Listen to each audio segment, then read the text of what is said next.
Ονομάζομαι Αναστασίου Έλενα, είμαι επικοινωνιολόγος και απόψε μαζευτήκαμε εδώ να συντονίσουμε την παρουσίαση του του Απόστολου Τόλκου στην Βερένια Κουπίνα από τις εκδόσεις bookguru.gr. Το bookguru.gr ιδρύθηκε τον Απρίλιο του 2021 με SEO την Ευαγγελία Τσάκα. Η εκδοτική εταιρεία είναι πρωτοπόρος στον χώρο του ελληνικού βιβλίου, προσφέρει μεγάλη γκάμα υπηρεσιών συμβουλευτικής προώθησης αλλά και έκδοσης προς τους συγγραφείς. Αρχικά, καλησπέρα σε όλους σας. Ευχαριστούμε πάρα πολύ που είστε σήμερα εδώ για να αγκαλιάσετε το βιβλίο του φίλου και συνδημιουργού διακριτής από εμάς, Τόλιν Τόλκου, στη Βερένια Κουπίνα. Από την εκ μέρους της εταιρείας, η εταιρεία λέγεται bookguru.gr, είναι agency για συγγραφείς. Το βιβλίο κυκλοφορεί από την ειδική σειρά Πηγή Παιδείας. Είναι διαφορετική λογοτεχνική σειρά, καθώς προάγουμε με αυτόν τον τρόπο βιβλία ιστορικά και παιδαγωγικά. Θα σας πω ότι θέλω για το βιβλίο, για την εταιρεία. Θεωρώ ότι μια εταιρεία που ασχολείται με τον πολιτισμό, χρέος της είναι να τον υπηρετεί. Με κάθε τρόπο. Ένα βιβλίο λοιπόν είναι ένα σημαντικό πολιτιστικό αγαθό που εξυπηρετεί ακριβώς αυτόν τον σκοπό. Μέσα από ένα βιβλίο κάποιος ταξιδεύει. Κάποιος πηγαίνει σε κόσμους διαφορετικούς. Μια παιδική ψυχή διαπαιδαγωγείται. Ένας ενήλικας μπορεί να μάθει και να ανακαλύψει αρκετά πράγματα, να πάει σε μέρη που δεν πάει ποτέ. Ένα βιβλίο λοιπόν ιστορικό, συνήθως αυτό που κάνει είναι να δίνει περισσότερες πληροφορίες, να μας κάνει γνώστες μιας εποχής, ενός ανθρώπου, μιας κατάστασης, μιας επιστήμης. Σπάνια αφήνει το μυαλό μας να φανταστεί και αφήνει το μυαλό μας έξω στα στεγανά της εποχής στην οποία περιγράφει, για να μπορέσουμε να παρακολουθήσουμε και εμείς τα γεγονότα. Το βιβλίο του Τόλιν συνδυάζει και το ιστορικό και το φανταστικό, η μυθοπλασία.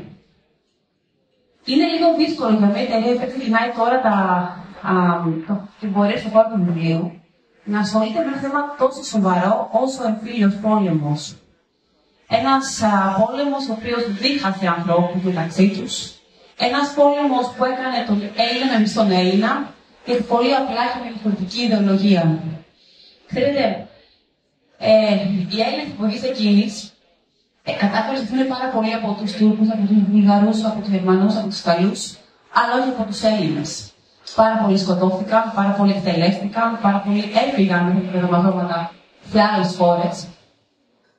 Και είναι μια πλευρά, μια πτυχή της ιστορίας αυτής, πολύ δύσκολη για όλους μας. Άρα, λοιπόν, ανέλαβα το βιβλίο του Τόλιν, ήξερα πάρα πολύ καλά ότι είναι δύσκολο να το αποδεχτεί ο κόσμος ή να το αγαπήσει. Στην πορεία, το αγάπησα πάρα πολύ και το έχω πει και το ίδιο. Γιατί δεν είναι απλά μόνο ιστορικό, δεν υπηρετεί την ιστορία και την εξέλιξή της. Είναι ένα βιβλίο το οποίο σε βάζει ακριβώς σε εκείνη τη χρονική στιγμή. Ξαφνικά παρακολουθείς προσωπικότητες όπως ο Πανδρέου, ο Βελογιάννης, ο Ζαχαριάδης, ο Βασιλιάς Παύλος. Γίνεσαι θεατής, ξεχνιέσαι από την εποχή που ζεις και μεταφέρεις και δύσκολα χρόνια. Μπαίνεις στο βουνό, μαζεύω τον Βελουχιώτη, παρακολουθείς τη φωνή της Βάρκιζας, την Καζέτα, που είμαι σίγουρη ότι πιο πολύ από εσάς ξέρετε τι ακριβώς εννοώ. Και λίγο παρακάτω αφήνεσαι μαζί με τους δύο βασικούς ήρωες σε ένα διαφορετικό κόσμο. Τι θα είχε γίνει εάν τελικά η χώρα μας είχε διχοτομηθεί, τι φαντάζεστε? Αν ξαφνικά εδώ στην Μακεδονία δεν είναι μια δημοκρατική περιοχή, αλλά είναι μια κομμουνιστική χώρα. Η βιβλία λοιπόν όπως το Τόλιν, που συνδυάζουν την ιστορία και την μυθοπλασία, είναι άξια λόγου και αναφοράς, ακόμα και όταν αυτά ασχολούνται με τον εμφύλιο πόλεμο ή με περιόδους δύσκολες. Εκ μέρους λοιπόν της εταιρείας, πραγματικά ευχαριστώ πάρα πολύ τον Τόλιν και την εμπιστοσύνη του. Ευχαριστώ θερμά όλους όσους υπήρξαν σήμερα εδώ. Να πω ένα πολύ μεγάλο ευχαριστώ και στην Αθηνά Τόλκου, την γραφίστρια που έκανε το εξώφυλλο, το είσαι εδώ. Ωραία. Και να πω και ένα πολύ θερμό ευχαριστώ σε όσους είναι σήμερα στο πάνελ, τον κύριο Σάκη Ζαρή, την Έλληνα, τον Τόλι, τον Βασίλη και την παρουσία τους εδώ. Ελπίζω να απολαύσει τη σημερινή υπαρξή και να περάσετε καλά όλοι σας. Έλενα. Ευχαριστούμε πάρα πολύ. Να καλησπερίσω τον κύριο Πανίδη Βασίλειο, ασφαλιστικό πράκτορα και ιδρυτικό μέλος της δημιουργίας της ΑΝΑ, να μας πει λίγα λόγια. Καλησπέρα και από μένα. Τα βιβλία λένε ιστορίες και μια ιστορία θα σας πω και εγώ τώρα. Θα σας δείτε. Το 1917 στην Κεσάρια γεννήθηκε ένα Ελληνάκι, ένας Πόντιος, τον οποίο αναγκάστηκε η μητέρα του να πάρει στην πλάτη της και να διασχίσει με τεράστια απόσταση πεζή, προκειμένου να σωθούν από τη χρυσιατική καταστροφή. Φτάσανε στην Δράμα, συγχωριστοί, σε ένα χωριό και εγκαταστάθηκαν εκεί. Η μητέρα του έκανε καινούργια οικογένεια. Το παιδί μεγάλωσε, αρίστευσε. Πριν τον πόλεμο του 40, πήγε στην Παιδαγωγική Ακαδημία Αλεξανδρούπολης, έγινε δάσκαλος, πήρε το πτυχίο του. Ήταν δάσκαλος στο χωριό για κάποιο διάστημα μέχρι που ήρθε ο πόλεμος. Στον πόλεμο υπηρέτησε σαν έμπειρος υπαξιωματικός του πυροβολικού στα σύνορα με την Βουλγαρία, όχι στο ελληνικό μέτωπο. Όταν ήρθε η κατοχή, το κομμάτι εκείνο ήταν υπό βουλγάρικη κατοχή, η οποία ήταν πολύ δύσκολη. Είχε ήδη παντρευτεί, είχαν ήδη υποστεί διωγμό, ο αδερφός της γυναίκας του εκτελέστηκε σε ένα πηγάδι του Βούλγαρου στα 20 χρόνια μαζί με άλλα νέα παιδιά της περιοχής και κάποια στιγμή για να γλιτώσουν από την κατοχή αυτή των Βουλγάρων αναγκάστηκαν να περάσουν το χειμώνα με ξένικο διαβατήριο και να φτάσουν στη Θεσσαλονίκη, όπου το 1941 γράφτηκε στο Αριστοτέλειο Πανεπιστήμιο για να κάνει τις σπουδές του στη γεωπονική σχολή. Στη διάρκεια λοιπόν της κατοχής σπούδασε για δεύτερο πτυχίο πανεπιστημιακό, περιμένοντας ένα καλύτερο μέλλον και μια καλύτερη προοπτική όταν ο πόλεμος τελειώνει και η Ελλάδα θα απελευθερώνεται. Πρόεδρος της Ενώσεως Εφέδρων Υπαξιωματικών, παλιότερα γενικός αρχηγός στο σκόπο της Δράμας, ένας άνθρωπος ο οποίος έδειχνε πως οι προοπτικές του ήταν πάρα πολύ καλές και με το που τέλειωσε ο πόλεμος, η κατοχή συγγνώμη, αναγκάστηκε τον ξανακάλεσε το κράτος στα όπλα σαν έμπειρο υπαξιωματικό για να υπηρετήσει κατά διάρκεια του εμφυλίου με τον Εθνικό Στρατό. Από τον οποίο και ποτέ δεν γύρισε. Γιατί σκοτώθηκε. Ο άνθρωπος αυτός λεγόταν Βασίλης Πανίδης, είναι ο άνθρωπος που πήρα το όνομά μου, είναι ο παππούς μου και είναι πραγματικά κρίμα, το ανέφερε συνοπτικά και η Ευαγγελία προηγουμένως, πως ένας άνθρωπος που γλιτώνει από την χρυσιατική καταστροφή, γλιτώνει από τον Ελληνοϊταλικό πόλεμο, από κατοχή Βουλγάρων, κατοχή Γερμανών, τελικά έχασε τη ζωή του σε εμφύλιο πόλεμο. Δυστυχώς είναι ένα γνώρισμα το οποίο η χώρα μας έχει συνηθίσει. Δεν είμαστε λαός ο οποίος όταν καταφέρνουμε και ονόμαστε, πετυχαίνουμε τρομερά πράγματα, αλλάζουμε την ιστορία πολλές φορές. Το έπος του 40 ήταν πάρα πολύ κοντά στο εμφύλιο. Ήταν μια στιγμή πραγματικά ενότητα του ελληνικού έθνους που πέτυχε να αλλάξει τη ροή του πολέμου. Όχι μόνο ξεφελίσαμε τους Ιταλούς στην Αλβανία, αλλά και η παράκαμψη του Χίτλερ. Τώρα μπαίνω σε ιστορικά θέματα, μου επιτρέπετε, αν φαντάζομαι θα τα αναπτύξετε αργότερα εσείς καλύτερα. Ο Χίτλερ δεν είχε σκοπό να κατέβει στα Βαλκάνια και κατέβηκε μόνο και μόνο για να υποστηρίξει τον στενότερο σύμμαχό του. Και στον Χίτλερ αντισταθήκαμε με εκπληκτικό τρόπο στη μάχη των οχυρών. Δεν έπεσαν τα οχυρά. Περικυκλώθηκαν, έπεσαν τα μετώπιστεν και παραδόθηκαν οι Έλληνες εκεί. Όλα αυτά τα ιστορικά, πάντα στην αρχαία μας ιστορία, όποτε ήμασταν ενωμένοι, πετύχαμε φοβερά πράγματα. Δυστυχώς όμως και ο διχασμός είναι ένα χαρακτηριστικό μας γνώρισμα, το οποίο το έχουμε δει να επανέρχεται συνεχώς σε πολλές ιστορικές αναφορές. Φανταστείτε την Ελληνική Επανάσταση, όταν ακόμα καλά δεν δώσαμε το στίγμα του έθνους μας, ο κ. Ζωντανό και την ελευθερία του μετά από αιώνες που πολιτικά δεν υπήρχε το ελληνικό έθνος, έτσι. Καλά δεν διεκδικήσαμε την ελευθερία μας και φαγωθήκαμε μεταξύ μας. Ενωμένοι μπορούμε να πετύχουμε πάρα πολλά πράγματα και πρέπει κάποια στιγμή να καταλάβουμε ότι η δύναμή μας βρίσκεται σε εμάς και όχι στους ξένους που μας υποστηρίζουν. Δηλαδή, θυμηθείτε στην Ελληνική Επανάσταση, το Ρωσικό κόμμα, το Αγγλικό κόμμα, το Γαλλικό κόμμα. Στο βιβλίο του Τόλι, οι επιρροές από Στάλιν ή οι επιρροές από τη Δύση. Τα πράγματα αυτά σε ένα πολύ μεγάλο βαθμό τα πραγματεύεται ο Τόλι στο βιβλίο του, το οποίο είναι εξαιρετικό. Επινοεί 4 φανταστικούς χαρακτήρες, ούτε σε αυτό θα δούμε πολλές λεπτομέρειες για να αρχίσουν τότε να το αναπτύξει. Επινοεί 4 φανταστικούς χαρακτήρες, οι οποίοι συναναστρέφονται, συναλλάσσονται και βρουν παράλογα ιστορικά πρόσωπα και μας δείχνει απλά μια ιστορική, μια εναλλακτική περίπτωση όπου τελικώς δεν επικρατεί πλήρως ο εθνικός στρατός, αλλά η χώρα του αποτελείται. Αλλά μέσα σε αναφορά ιστορικών γεγονότων και ιστορικών καταστάσεων, οι οποίες είναι εξαιρετικά ενδιαφέρουσες. Και αυτό το συγκεκριμένο θέμα που έδειξα, που έχει να κάνει με τη συνεργασία μεταξύ μας και τον διχασμό μεταξύ μας, για πράγματα που τελικά, όπως φαίνεται από το βιβλίο του, δεν είναι ουσίας, μας εννοούν πολύ πιο πολλά πράγματα από ό,τι μας χωρίζουν, οδήγησαν σε αυτές τις καταστάσεις, εμφύλιο πόλεμο και στην περίπτωση τη φανταστική του βιβλίου του Τόλι στην διχοτόμηση της χώρας. Δεν θα πω περισσότερα. Σας προτείνω όσο διαβάσετε. Είναι εξαιρετικό βιβλίο, διαβάζετε πάρα πολύ εύκολα, είναι εξαιρετικά ευχάριστο. Οι ιστορικές πληροφορίες είναι πάρα πολλές, αλλά και η πλοκή και τα flashback πρώτη και μετά της διχοτόμησης της υποθετικής και όλες οι αναφορές σε ιστορικά γεγονότα όπως η δολοφονία της Ελένης Παπαδάκη που είναι εξαιρετικό σημείο και το πώς την αφηγεί και το στο βιβλίο του, αξίζουν πραγματικά την προσοχή σας. Ευχαριστώ πάρα πολύ.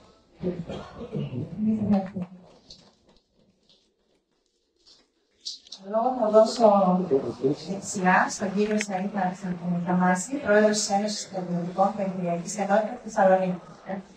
Δεν θα σας εξηγήσω. Είχα μόλις στρατιωτική με προηγούμενα αναγκασμένα τα πάσα στην πόλη μας, οπότε δεν χρειαζόμαστε ποτέ μικρό. Συνεχίζοντας από αυτά που είπε ο Βασίλης, στην τρίτο του συγγραφέα τοποθετεί τις 4 ήρωες σε 4 σημαντικά πρόσωπα εκείνης της εποχής και μας βάζει μέσα στο κλίμα που επικρατούσε εκείνη την εποχή. Στο πώς επιδρούσε όλο αυτό στο πολιτικές που συνέβαιναν εκείνη την κατάσταση. Γιατί πώς φτάσαμε στο κομμάτι του Ιωσήου. Τότε τους ήρωες δίπλασαν, τους πέραν αποφάσεις, μας δείχνουν να μην παίρνουν τις αποφάσεις που ουσιαστικά μας οδήγησαν εδώ που μας οδήγησαν, αλλά κάπου αλλού. Ξέρουμε όλοι τη γνωστή χαρτοπετσέτα του Στάλιν το 1910 όσον αφορούσε την επιρροή στην μεταπολεμική Ελλάδα. Κάτι το οποίο οι αριστεροί στην Ελλάδα δεν το δέχτηκαν και οδηγηθήκαν σε αυτά τα γεγονότα. Το θέμα είναι γιατί δεν οδηγηθήκαμε στα γεγονότα που αναφέρει το βιβλίο. Υπήρχαν κάποιες σημαντικές στιγμές, κάποιες σημαντικές αποφάσεις που οδήγησαν στην ήττα του Δημοκρατικού Στρατού και στην ήττα του Εθνικού Στρατού. Πρώτα απ' όλα ήταν μία από τις σημαντικές επιτυχίες ήταν η επιλογή του Παπά σαν καθιστράτη. Έδωσε μια όθηση στον στρατό, ήταν συγκεντρωτικός στις αποφάσεις του, οπότε οδήγησε το Εθνικό Στρατό να κάνει τις εκαθαρίσεις και να χάσει το Δημοκρατικό Στρατό. Ο Εθνικός Στρατός είχε διαφορά και το Δημοκρατικό Στρατό. Ο Εθνικός Στρατός όταν στρατολογούσε είχε την επιλογή ώστε τους αριστερούς να τους φέρει στην πρώτη γραμμή σε μονάδες που θα μπορούσαν να λιποτακτήσουν ή να είναι σε σημεία τα οποία θα παίζαν κάποιο ρόλο κλειδί. Αντίθετα, ο Δημοκρατικός Στρατός έκανε βίαιη στρατολόγηση ακόμα και ατόμων των οποίων δεν ήταν του αριστερού περιβάλλοντος. Οπότε την πρώτη ευκαιρία λιποτακτούσαν και οι μονάδες μέναν ξεκρέμαστες. Επίσης, λάθος επιλογή του τότε που σταθεί μαζί με το Στάλιν με αποτέλεσμα να κλείσουν τα σύνορα με την Ιουγκοσλαβία, γιατί ο Τίτο είχε τις διαφωνίες με τον Στάλιν, κλείνοντας τα σύνορα, σταμάτησε ο Δημοκρατικός Στρατός να παίρνει εφόδια. Δεν κατάφερε ποτέ ο Δημοκρατικός Στρατός που ήταν ένα από που προσπαθούσε πάρα πολύ να καταλάβει και να κρατήσει μια πόλη στο να κάνει πρωτεύουσα του κράτους του και να οδηγηθούν εδώ πέρα. Γιατί για να μπορέσει να αναγνωριστεί ένα κράτος που χρειάζεται μια πρωτεύουσα, μια πόλη. Ο Δημοκρατικός Στρατός δεν κατάφερε ποτέ. Και το κατάφερε όχι μόνο γιατί δεν είχε τη δυνατότητα να το κάνει, δεν είχε επιρροές στον αστικό ιστό. Όλες οι επιρροές του ήταν στην περιφέρεια. Γι' αυτό δεν μπορούσε να κρατήσει ποτέ πόλεις. Υπήρξαν συγκεκριμένες αποφάσεις. Η απόφαση του Ζαχαριάδη ήταν η ελληνική αυτού του στρατού, χωρίς να έχει στρατιωτικές γνώσεις. οδήγησε σε σημαντικές ήττες. Σε αντίθεση με τον εθνικό στρατό, ο οποίος είχε βαροτοκαπνισμένους από τη Μέση Ανατολή στελέχη, τα οποία διαμοίρασαν τις μονάδες και μεταδώσανε την εμπειρία τους στην πολιτική. Θα μπορούσε να έχει γίνει άνετα αυτό το σενάριο αν παίρνονταν κάποιες λάθος αποφάσεις. Περισσότερο βέβαια θα μας τα εξηγήσει ο συγγραφέας πώς τοποθετεί τους ήρωες δίπλα στα πρόσωπα κλειδιά σε όλους αυτούς που πήραν αυτές τις αποφάσεις και οδηγηθήκαμε αντί για οικοδόμηση σε ένα ενιαίο. Σίγουρα θα ήταν ένα σενάριο που θα μπορούσε να έχει εκεί. Ανάλογα τις αποφάσεις που θα έχει πάρει ο Βασιλιάς, ο Ζαχαριάδης και κάθε ένας που έπαιξε ένα σημαντικό ρόλο εκεί πέρα. Και μην ξεχνάμε ότι εκείνη την περίοδο και οι Αμερικανικοί Άγγλοι θέλουν να σταματήσουν ευθύντες γιατί βλέπαν ότι ο επόμενος, ας πούμε, που ήταν στη Σοβιετική Ένωση, τότε θέλανε στη Μεσόγειο ηρεμία.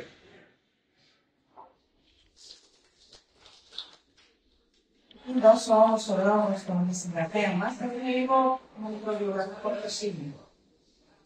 Ο Απόστολος Δόλκος γεννήθηκε στη Σέρας, μια μέρα του Δεκέμβρη του 1990. Μπορεί να είναι την ημερομηνία γέννησης του. Από μικρός είχε πάρα πολλά όνειρα. Καταρχάς να γίνει στον Άπτο. Δυστυχώς όμως για την Ελλάδα το όνειρό απέτυχε. Αργότερα ασχολήθηκε με το ποδόσφαιρο. Και όπως όλα τα παιδάκια της ηλικίας, ήθελε να γίνει ποδοσφαιριστής. Στην παιδεία του, θέλησε, διαβάζοντας το παρακολουθώνα στην επικαιρότητα, στόχο για να ασχοληθεί με τη δημοσιογραφία. Στην πραγματικότητα όμως, πέρασε στο τμήμα θεατρικών σπουδών του ΕΚΠΑ, μετά το πάντα του άρεσε. Αποφύτησε με επιτυχία στα 4 χρόνια, αλλά η συγγραφή ήταν το μόνιμο πρόβλημα που πάντα δούλευε μέσα του. Έτσι, το 2019, εξέδωσε το πρώτο θεατρικό έργο, «Είμαστε οι επιλογές μου». Πάτε είναι αυτό.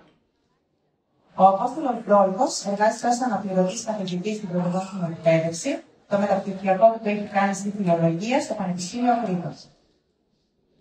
Ο λόγος σε εσάς, κύριε Δόλκο.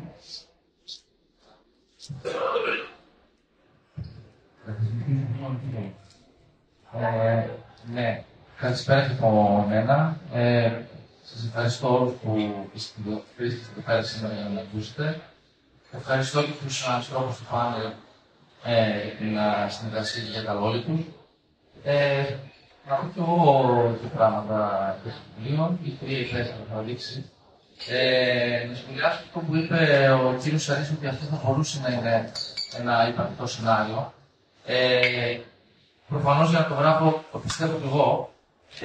Πριν ξεκινήσουμε, ένας κύριος που δεν θυμάμαι ποιος, είπε «Αχ, πήρε την ιδέα και εγώ το σκέφτομαι». Ο κύριος εδώ, ευτυχώς το πρόγραμμα δηλαδή. Και πιστεύω ότι αν ανατρέξουμε παλαιότερα, δηλαδή παλαιότεροι, και όσοι είχαν και ενασχόληση με το συγκεκριμένο θέμα, ας πούμε την φίλη δηλαδή το θέμα, νομίζω ότι αυτοί τους σκεφτόντουσαν περισσότερο από εμένα ή από εμάς. Τώρα το βιβλίο, να σας το δείξω καταρχάς. Το βιβλίο είναι αυτό. Το εξώφυλλο είναι σχεδιασμένο από τη ξαδέρφη που είναι εδώ πέρα, κάθεται στο κέντρο, από τη ξαδέρφη την Αθηνά Δόλκου, την οποία γενικότερα την πιστεύουμε στα πάντα και ό,τι άλλο τους έχω ζητήσει το έχει εκπληρώσει πολύ καλύτερα από ό,τι το σκεφτόμουν εγώ αρχικά. Είναι η Ευρώπη χωρισμένη στα δύο από ένα παραπέτασμα, μια κουτίνα, σε κόκκινο και μπλε. Εντάξει, τα χρώματα θα μπορούσαν να είναι άλλα, είναι αυτά όμως, για ευνόητους λόγους.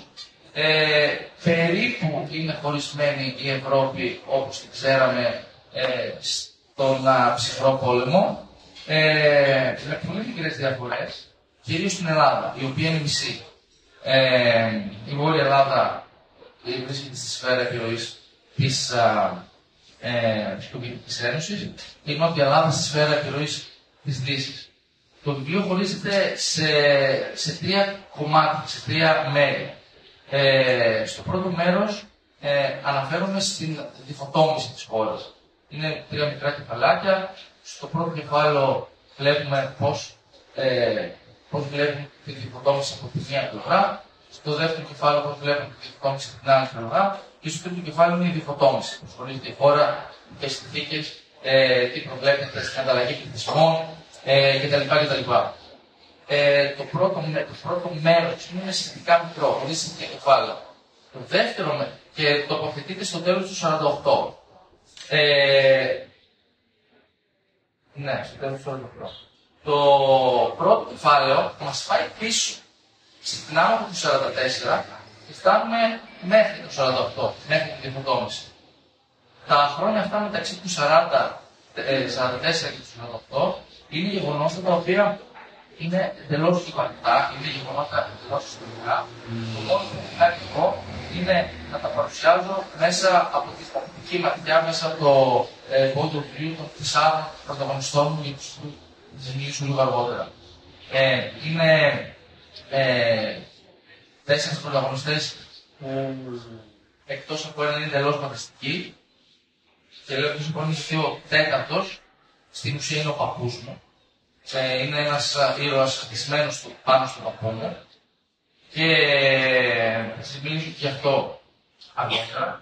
Και τέλος πάντων, επειδή το δεύτερο κεφάλαιο, πρώτη διφωτόμηση, μεταξύ 44 και 48, είναι ένα κεφάλαιο, είναι ένα μέρος που όλα είναι ιστορικά και υπαρκτά, τα γεγονότα, προσπαθώ να είμαι λίγο προσεκτικός. Δεν θέλω δηλαδή να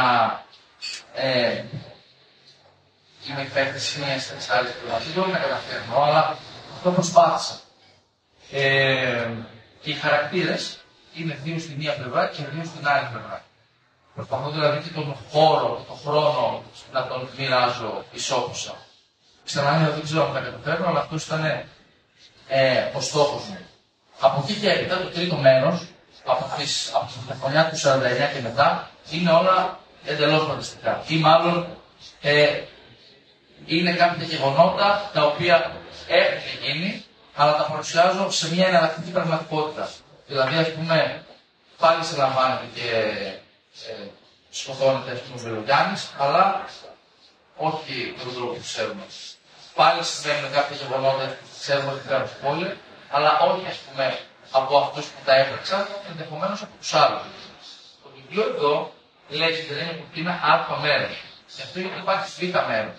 Όταν έστειλα το κείμενο στην Ευαγγελία, δεν ήταν μόνο αυτό, ήταν άλλο τόσο. Το βιβλίο κανονικά φτάνει μέχρι το 67, το πλήρες κείμενο, μέχρι το 67. Εσύ ήταν τεράστιο και δεν θα το διάβαζε, γιατί πιστεύω ότι το ξέρει η Ευαγγελία. Ένα βιβλίο που γίνεται 20 σελίδων. Το χωρίσαμε σε 2 μέρη. Φυσικά δεν υπάρχει κάποιο μέρο. Άμα το πάρετε όλοι για να πάει καλά το πρώτο μέρο, το χάρη το δεύτερο. Το δεύτερο μέρο φτάνει μέχρι το 67, φτάνει μέχρι την 21η Απριλίου, που στην πραγματικότητα έλαβε χώρα το πραξικόπημα. Στο βιβλίο γίνονται άλλα πράγματα, παραπλήσια, τα οποία πυροδοτούν ανησυχητικές αντιδράσεις. Και γενικότερα υπάρχουν πολλά γεγονότα που θα μας κάνουν να σκεφτούμε ότι ναι, έγιναν έτσι στην πραγματικότητα, αλλά και έτσι θα μπορούσαν. Δηλαδή, για μένα δεν εξαρτιόταν από την Ελλάδα, δηλαδή πώς κατέληξε έτσι, πώς κατέληξε το πρωτοβουλίο. Για μένα, από αυτά που έχω διαβάσει τουλάχιστον, πιστεύω ότι οι Έλληνες πολεμούσαν για ξένα συμφέροντα. Και μάλιστα αυτό που είπε ο κύριος Σαρής, η συμφωνία της Πετσέτας, που έκατσαν, ας πούμε, οι αρχηγοί των μεγάλων δυνάμεων του πολέμου και χώρισαν όλη την Ευρώπη ουσιαστικά στις σφαίρες της επιρροής. Ο Τσόρτσιλ ήθελε την Ελλάδα, το 90-10 είναι 20%. Δηλαδή το 90% θα είναι δυτική, το 10% θα είναι δυτική, πάντα όπως θέλετε. Για να το δεχτεί αυτό η άλλη πλευρά, στην ουσία έδωσε όλες τις χώρες που ανήκουν ή ανήκαν σε αυτό που λέμε Ανατολικό μπλοκ. Δηλαδή, όπου ξέρουμε, Βουλγαρία, Ρουμανία, Σλοβακία, όλες αυτές τις χώρες είχαν ελλαγές δημοκρατίες, είχαν φυσικά σοσιαλιστικά καθεστώτα και η μόνη χώρα που ξέφυγε από αυτό το πράγμα από την νοτιοανατολική και ανατολική Ευρώπη ήμασταν η Ελλάδα. Γιατί έτσι ήταν οι μεγάλες δυνάμεις.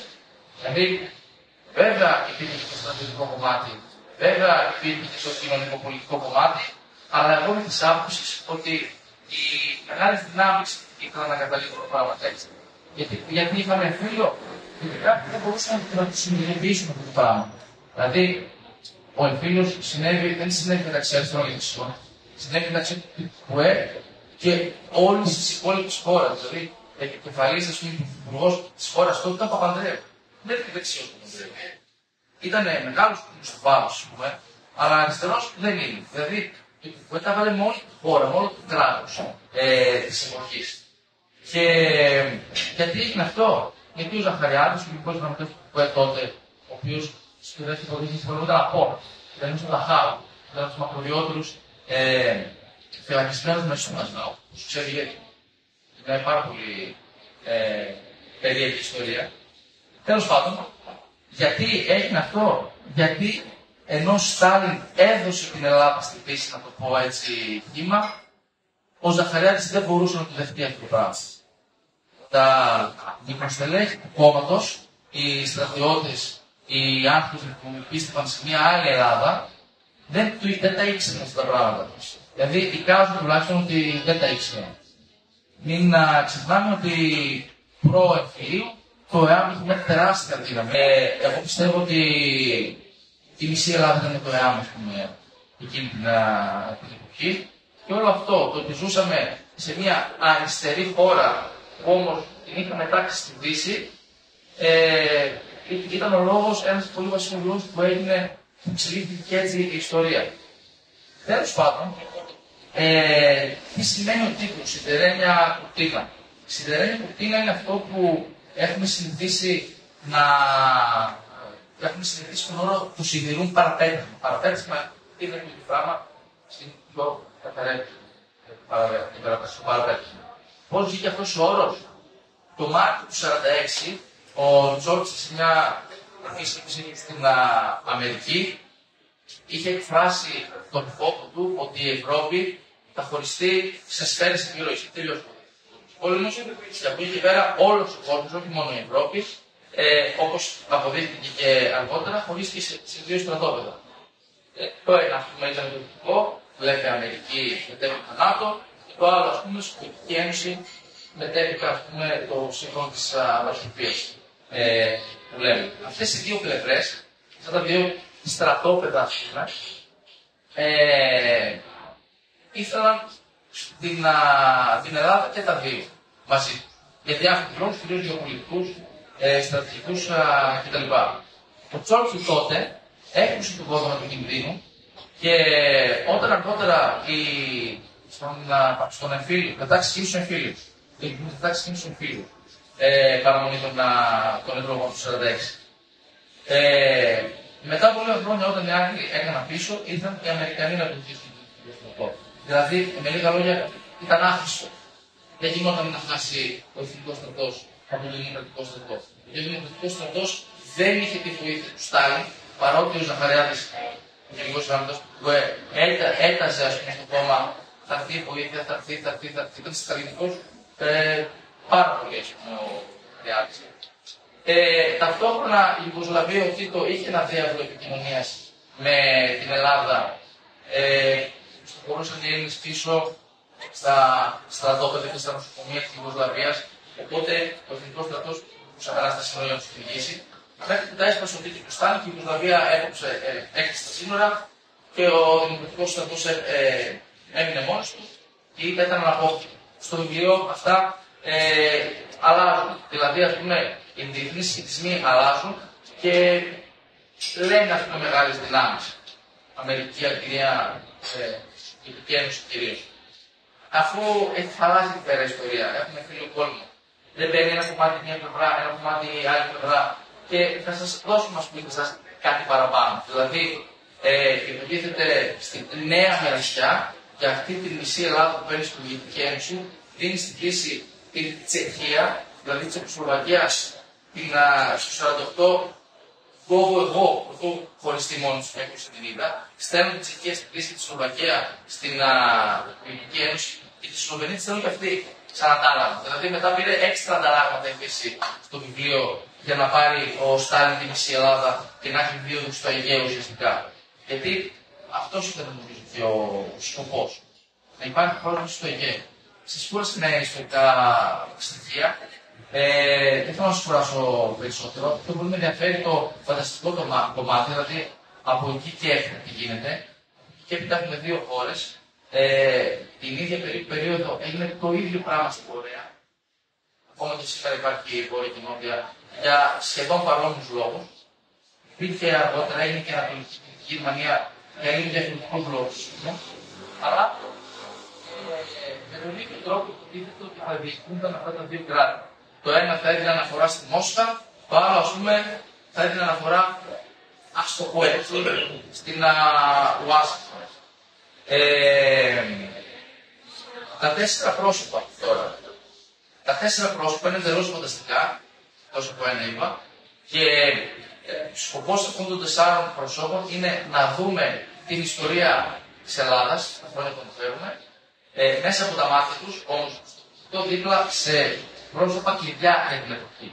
Για παράδειγμα, ένα πρόσωπο είναι ο Ηρακλής Κομνηνός. Ο Ηρακλής Κομνηνός, ένας από τους τέσσερις πρωταγωνιστές, είναι δημοσιογράφος, έχει μια φιλοβασιλική εφημερίδα της εποχής, τα έχει πάρα πολύ καλά με τη Βασιλιά, οπότε αυτό με βοηθάει να δούμε κάποια γεγονότα από αυτήν την πλευρά. Φυσικά με τη Βασιλιά.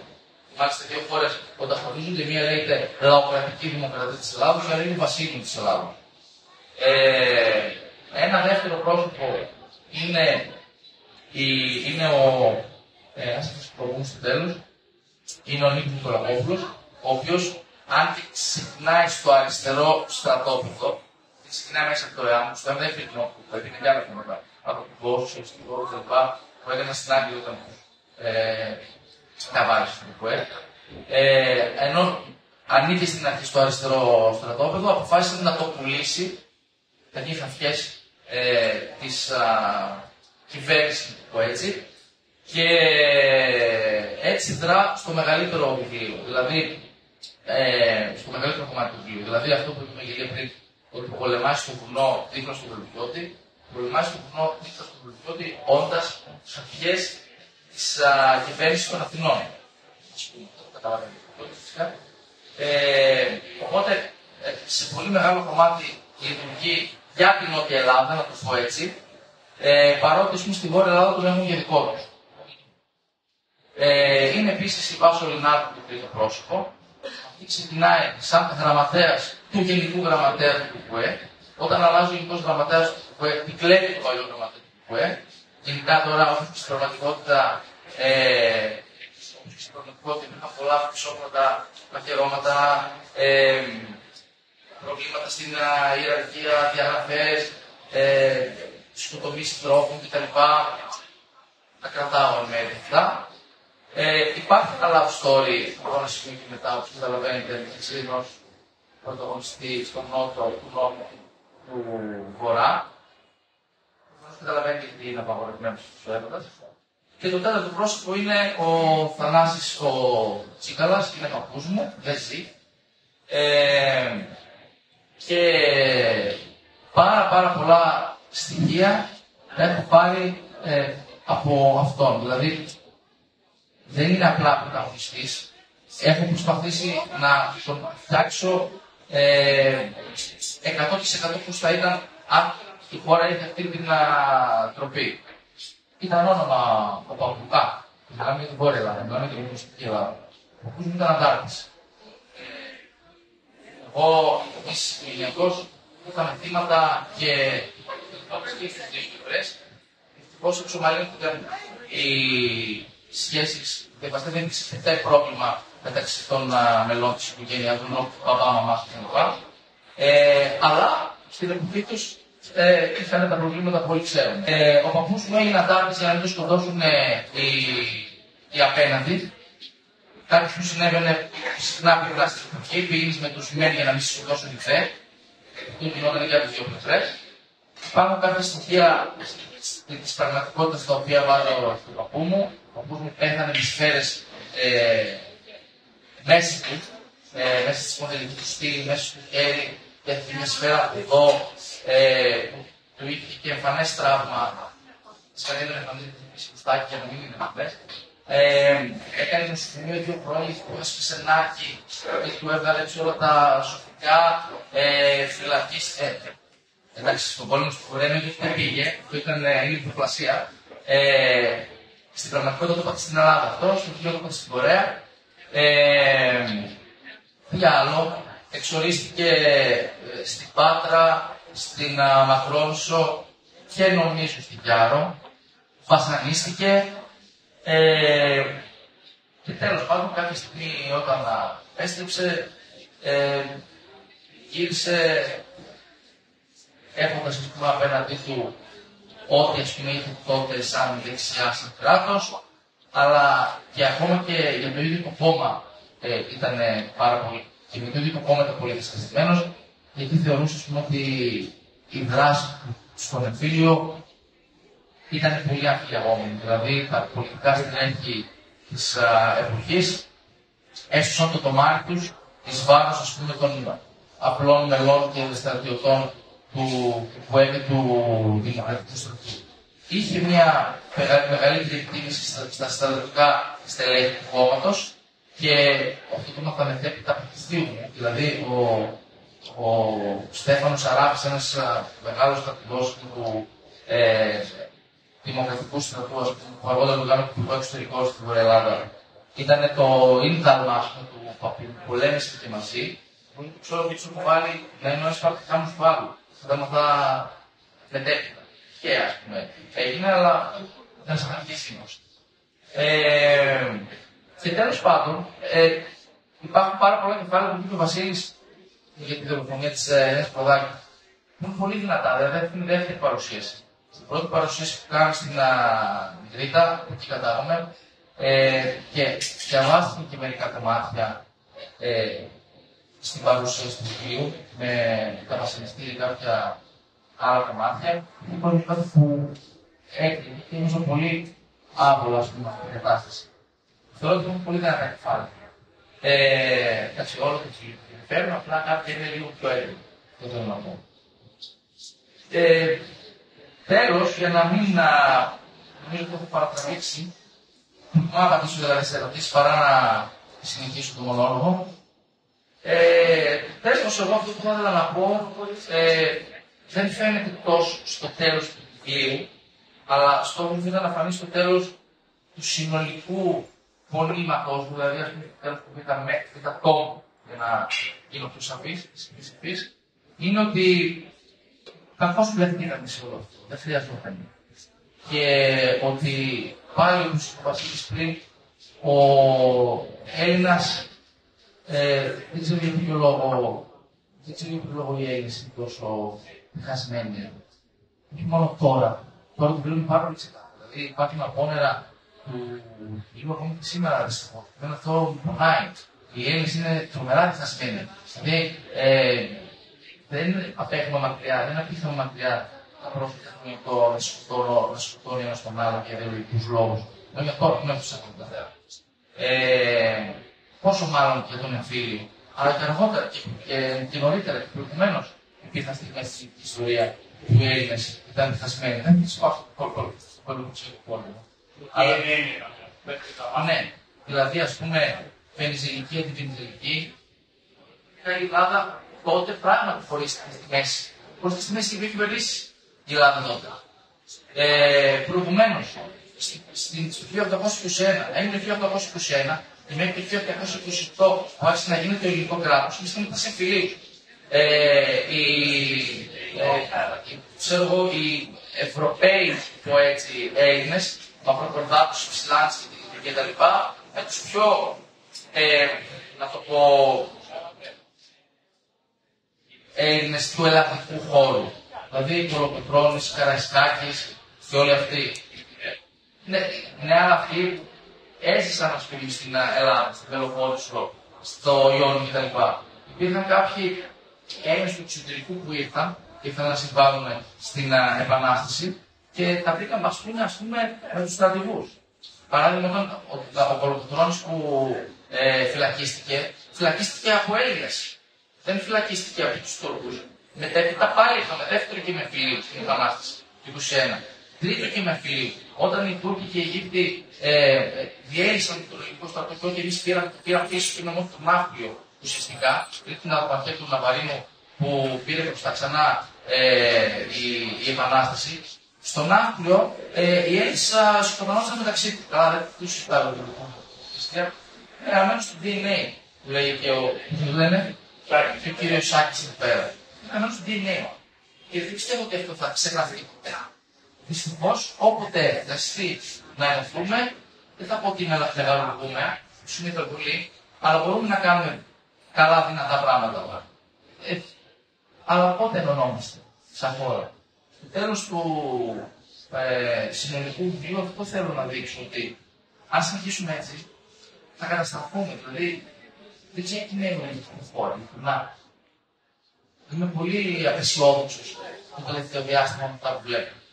Άμα το βιβλίο το έβαζα πριν 2 χρόνια, θα ήμουν αισιόδοξος. Πριν 5 χρόνια, ακόμα περισσότερο. Όσο περνάνε τα χρόνια, γίνομαι ακόμα πιο απεσιόδοξος όμως. Δηλαδή, δεν βλέπω φως στην άκρη του τούνελ. Όχι μόνο για το τι γίνεται γύρω μας, αλλά τι γίνεται εδώ. Δεν μπορούμε να τα πούμε μεταξύ μας. Δηλαδή, άμα μας κάνουν ένα δούι Τούρκοι, να το πω έτσι λαϊκά, πιστεύω ότι. Καλά, εννοείται ότι θα μας πάρουν φαλάκι, αλλά πρώτον και τώρα δεν το πιστεύω. Δεν το πιστεύω. Πιστεύω ότι υπάρχει πολύ φάλακο. Όταν υπάρχει εξωτερικός κίνδυνος, ο κύριος Σαρίσκ που είναι εδώ πέρα και είναι στρατηγικός, δεν το λέω αυτό σαν μορφή προς το στράτο μας, σε καμία περίπτωση. Απλά εννοώ ότι αν δεν υπήρχε ο εξωτερικός παράγοντας, οι σύμμαχοι κτλ., αυτή τη στιγμή η Ελλάδα θα ήταν το κομμάτι της νέας χρηματιστικής ολοκληρίας. Εγώ πιστεύω το πράγμα. Ότι αν δεν ενωθούμε ξανά στον κοινό κίνδυνο, που δεν ξέρω αν θα είναι η Τουρκία ή αν θα είναι μια νέα οικονομική καταστροφή ή μια πτώχευση ή το Ισλάμ, ας πούμε, δεν ξέρω αν ενωθούμε σε κάποιον από αυτούς τους κινδύνους, αλλά αν δεν ενωθούμε, δεν έχουμε μέλλον. Και γιατί δεν έχουμε μέλλον δηλαδή, άμα δεν μπορούμε να τα πούμε μεταξύ μας. Ας πάμε μόνο στο ιστορικό. Υπερβάλλω, αλλά νομίζω ότι καταλαβαίνετε τι θέλω να πω. Ότι αν συνεχίσουμε έτσι, τα πράγματα είναι σκούρα. Θέλω το ακριβώς αντίθετο. Προσπαθώ το ακριβώς αντίθετο με ό,τι δυνάμεις έχω, τις τελευταίες δυνάμεις. Δεν θέλω να πω κουβέντα, αλλά προσπαθώ να ασχοληθώ με την τουλάχιστον στην περιοχή μας. Αλλά αυτά που βλέπετε είναι ισχύωνα. Δεν ξέρω αν θα συμφωνείτε με αυτό. Αλλά το πω εδώ. Θα δώσω το μικρόφωνο στον κύριο Σάκη, που να μην τον ερέθησε σε κάτι γρήγορα. Αν θυμάστε πριν μερικά χρόνια, όχι τώρα πρόσφατα, πριν 2-3 χρόνια, ήταν οι περιπτώσεις που θέλαν οι Τούρκοι να βγάλουν το ελευθερικό τους. Ήταν η πρώτη φορά που οι ένοπλες δυνάμεις τέθηκαν σε τέτοιο συναγερμό σε κατάσταση σαν τα ίδια. Και έτυχε να με βρει μέσα ο πρώτος συναγερμός. Καθόμασταν καλή ώρα με τους συναδέλφους του γραφείου κινήσεως, τότε ήμουν αξιωματικός του γραφείου κινήσεως. Χτυπάει το τηλέφωνο, ήταν ο αξιωματικός επιχειρήσεων, λέει συναγερμός. Εντάξει, δεν κατάλαβα, είναι πραγματικός συναγερμός. Εκείνη τη στιγμή, στη μονάδα ήμασταν το 5-3, όπως συνήθως τα καλοκαίρια ξεκινάνε οι άλλες. Μπορώ να σας πω ότι η μονάδα ήταν να φύγει σε μικρότερο χρόνο από ό,τι είναι πραγματικά τη σχέδιά μας. Και αυτό που μας έκανε μεγαλύτερη εντύπωση, και εμένα και τους άλλους συναδέλφους που ήμασταν όλοι με τους στρατιώτες, δεν έχει σημασία με έναν Ι3, Ι4, Ι5, εκείνη την ώρα έλεγε το διοικητή, δώσ' μου και εμένα όπλο, θα πω και εγώ μαζί σας. Ήρθαν στην πύλη του στρατοπέδου επίστρατη, που δεν τους κάλεσε κανένας. Ήρθαν στην πύλη και λέει, είδαμε τι γίνεται, δεν μας καλέσει την πίστα, τους είχαμε, μου λέει, να παρουσιαστούμε, ρε παιδιά, λέω, τι επιστράτευση. Απλώς αυτό μόνο νομίζω ότι στον κοινό κίνδυνο ήρθαν ο κόσμος από μόνος του, χωρίς να τους καλέσει κανένας, και λέει ότι κατατάσσουμε εδώ, στην περίοδο του επιστρατεύσεως. Μα δεν έγινε επιστράτευση, εγώ ήρθα. Δεν θα φύγω μαζί σας. Πάντα, σε όλη την ιστορία μας, πάντα οι Έλληνες είχαμε τα λιγότερα όπλα, πάντα είμαστε στη μειονεκτική θέση, αλλά όταν ελληνόμασταν μεγαλουργούσαμε. Ακόμα και στη Μικρά Ασία, με μικρή καταστροφή δεν έγινε εξαιτίας των Ελλήνων, έγινε γιατί ήρθαν οι ξένοι και είπαν: εμείς τραγουδίστε, εμείς είμαστε εδώ που χωράτε, αλλά όταν φτάσαμε λίγο έξω από την Άγκυρα, μας εγκαταλείψανε. Οι Τούρκοι δεν μας πολεμούσαν μόνο τους Γερμανούς. Ξεχνάμε πολλές φορές να το κάνετε, δεν χάσαμε από τους Τούρκους, από τους Γερμανούς χάσαμε. Την Τουρκία και από τους Ρώσους. Την Τουρκία εκείνη την περίοδο που ο Κεμάλ Ατατούρκ γινόταν μια μορφή και είχε πίσω της Γερμανούς στρατηγούς οι οποίοι επαυρώναν τα επιτελεία των Τούρκων και τους Ρώσους τους απελευθισμό. Και εμείς βρεθήκαμε απλωμένοι σε γραμμές πολύ μακριά από τα εκκλησιαστικά παράλια, σε σημεία που δεν υπήρχαν Έλληνες, γιατί πια είχαμε φτάσει στο σημείο που δεν υπήρχαν Έλληνες όταν πολεμούσαμε και εκκλησιάζαμε την Άγκυρα και βρεθήκαμε χωρίς εξοπλισμό, χωρίς τίποτα.